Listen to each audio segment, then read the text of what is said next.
Hi, this is George Sherritt. I've just finished doing your home inspection, and I always do a review at the end for my clients and the realtor, and since you're not here, I have recorded this for you, and you'll have a chance to hear what I say as well as read my report. So this is some of the treads on the front stairs. A couple of them have wood rot in them and should be replaced. Same thing here. This is just a picture of the front of the house I will put on the front of my report. It's good to keep the vegetation trimmed away from the house because it holds water against the siding and it's a physical pathway for insects and things like carpenter ants. This is called hardy plank, and these are butt joints where the two boards come together. The caulk has cracked on some of them, and so potentially water can get inside there and then get behind the siding. So there is building paper back here, so I doubt if it's caused a problem yet, but these should be resealed. This is another example.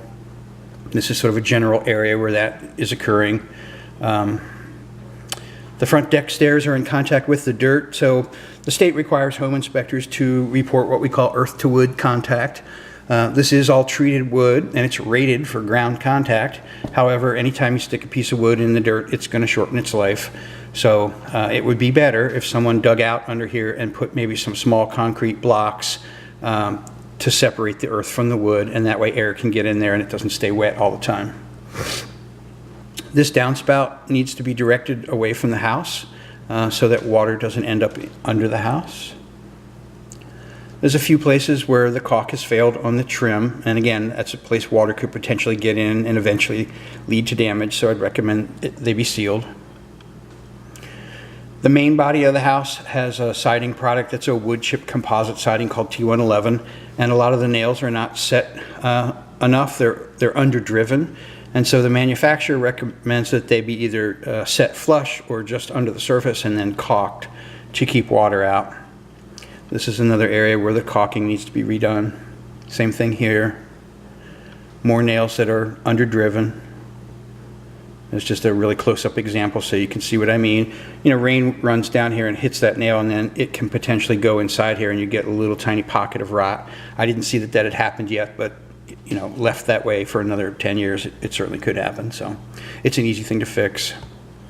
This is underneath the back deck. Several things I look for on a deck are, did they use joist hangers to support the joists? They did. You know, do they all have the proper nails in them? Yes, they did. I'm also looking for lag bolts. They lag bolted every other bay. So there's a joist here and there's another one here that you can't see in the picture. They bolted every other bay, which is totally fine. It's well secured to the house.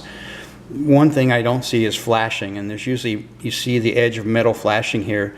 This is the ledger that's bolted to the house, and then these are the decking boards, and the flashing would go up behind the siding, above the decking, and then out over the ledger, and that would keep water from getting between the ledger and the siding. So it's a little difficult to do after the fact, but if you could have a contractor pull that first board, they could put flashing in there.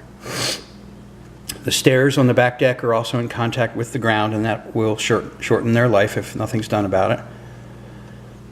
So again, just putting some concrete bricks or pads underneath there would extend the life of the wood for the deck stairs. They have some kind of outdoor carpet here that just keeps me from seeing the decking, and I document that. There's, you know, some small chance that there's rotten boards underneath here.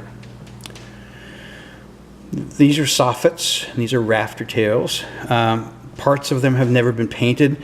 They're not really out in the weather, obviously. They're pretty protected, but it would help protect the wood if those were painted, and then, of course, aesthetically, it would improve the look.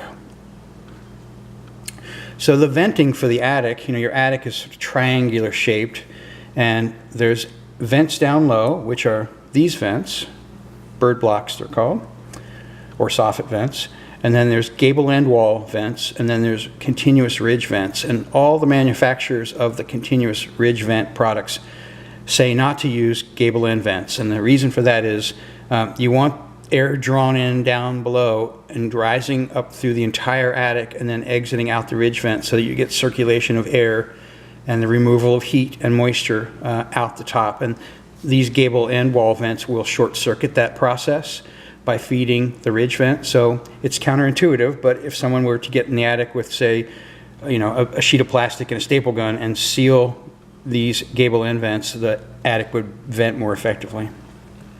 I did not see any signs of moisture problems in the attic, however. This is what I call the small animal cover at the terminus of the dryer vent, and it has 3 louvers. The bottom one's missing, and so cold air could come in here, rodents could potentially enter here, so I'd recommend the small animal cover be replaced. And then obviously there's a ton of lint here. You can have a fire inside your dryer vent. They've used the right material, which is rigid metal pipe, so it would be contained and wouldn't really be a danger to the house most likely, but it slows down your drying times also if the vent pipe's very full of lint like this. So there's companies that's all they do is clean dryer vents.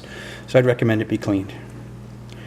This is another downspout that doesn't empty or direct the water away from the house, so I'd recommend some sort of extension or splash block be installed there.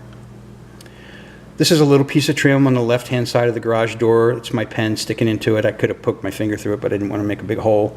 It needs to be replaced because it has wood rot in it. And you can see it's only about 3 feet high, so that would be a very inexpensive repair just to remove this and replace it. That piece is actually not nailed up, it's actually loose. Oh, is it? Yes, if you move that brick at the bottom, it will fall off. Okay. The water inspector noticed that. Okay. Yeah. So you could just remove it and be done with it, or you could have a new one, use that as a template, so cut one to the same length, prime it and paint it, and then secure it to the house. The gutters are very, very full of debris. They need to be cleaned so that you don't get gutters overflowing, because they overflow out the front and also out the back, and then you can get water onto the fascia that can cause wood rot. And then there's a lot of moss on the roof.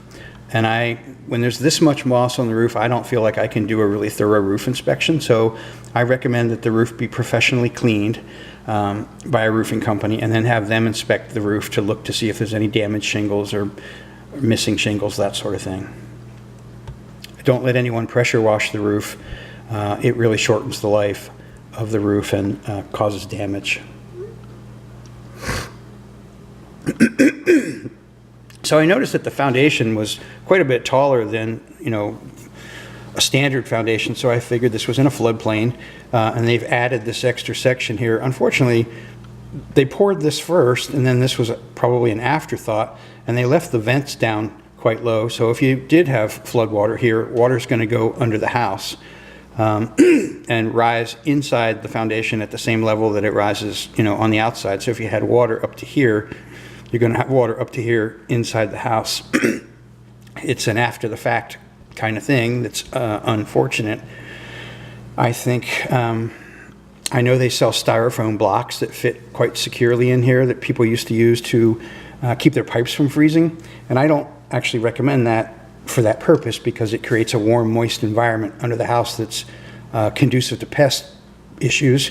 But if you had, the right number of those and had them in a box in the garage, and there was a report of possible rising water, somebody could go out here and plug all these up, and it would greatly reduce how much water got underneath the house. This vent's been compromised so that animals could potentially get in there. I recommend that be sealed and corrected. This is where it is. This is the left wall of the house. This is the septic pump alarm here, so you know where that is. Same thing here in the garage. Water would come underneath the garage door if there was flood water outside, so it would enter here and it would exit here as the water receded. It's not that big a concern in the garage. I didn't see any vents from the garage underneath the house, so I don't think these are too big a concern. Sometimes I get out my little PDA and I enter data, a home inspection. A lot of it is a description of the house, who makes the hot water heater, how many gallons is it, and sometimes I just take a photograph and enter that data when I get home. So that's why I took this. It has its earthquake straps. Everything about the water heater looked to be fine. The Cadet wall heaters, there's about a dozen models of Cadet that were recalled, and I checked these, and none of them are the recalled models. They're a more modern model than that. However, they do need to be cleaned on a regular basis. They recommend here about every 6 months. So you go turn the breaker off, take the cover off, take your vacuum cleaner with maybe a bristle attachment and vacuum those out to get the lint out, because the lint gets drawn in the bottom and then through the hot coils and blown out hot air at the top. And so lint is pretty easy to catch on fire. So they need to be cleaned on a regular basis. Several of the windows didn't have screens, so I'd recommend any damaged or missing screens be replaced. A couple smoke alarms in the house were missing, and these are hardwired with a battery backup smoke alarms that were here in place in the bedroom, so I'd recommend a licensed electrician replace those. This is in the front right bedroom. The bolt on the lock here doesn't protrude, and so the door will close, but it won't latch, so I'd recommend that be corrected. Maybe as simple as a little WD-40 in there, or it might need to be replaced. This sink in the master bathroom was missing its stopper. This one as well. That was 2 pictures of the same one, actually, and then this one. This area in the hallway near the bedrooms is where I usually see a carbon monoxide alarm. State law requires the sellers to provide those for you, 1 per floor in close proximity to the bedroom, so we would need 1 in this house down in this hallway.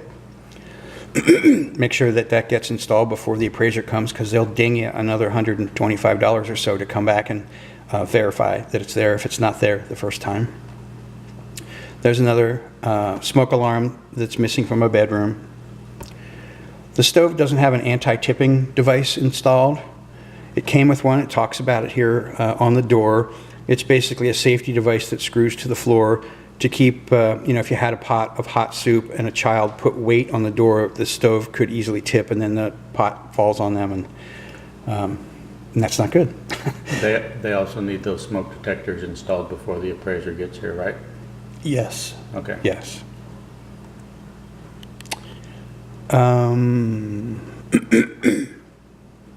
Oh, this is a window. These windows have spring-loaded rods on the side of them that are supposed to be down on the lower sash, and this one's come loose, and so when you open the window, it doesn't stay up the way it should. It needs to be adjusted. And then this little tang on the side here is bent, so you can't open the window past this point. So both those things need to be corrected, and this is where that is. This is the front living room windows, and it's this window right here. This outlet in what they have set up now as an office is missing a cover, so I'd recommend all outlets have covers for safety. That's where it is. There's wood debris under the house that's left over from construction. So wood is cellulose, so it's considered food for insects. So I'd recommend somebody go down there with a, commercial contractor grade big plastic bag and just pick up all the wood scraps and take it out. And I don't take a picture of every single piece, but there's just random chunks of wood laying around down there. This was one area where water has seeped in between, this is called the footing, and this is the stem wall, and they're poured at different times, and so this is called a cold joint. And it's susceptible to have moisture come through the cold joint, and this is probably right in an area where one of those downspouts is not directing the water away from the house. And I don't think it's been a big problem. It's just, it's a small amount of water that's come in. It didn't really make it out onto the plastic. So, but fixing the downspouts would take care of that problem most likely. And then we're back where we started. After you've watched this and read through my report, feel free to call me if you have any questions. Thanks for your business.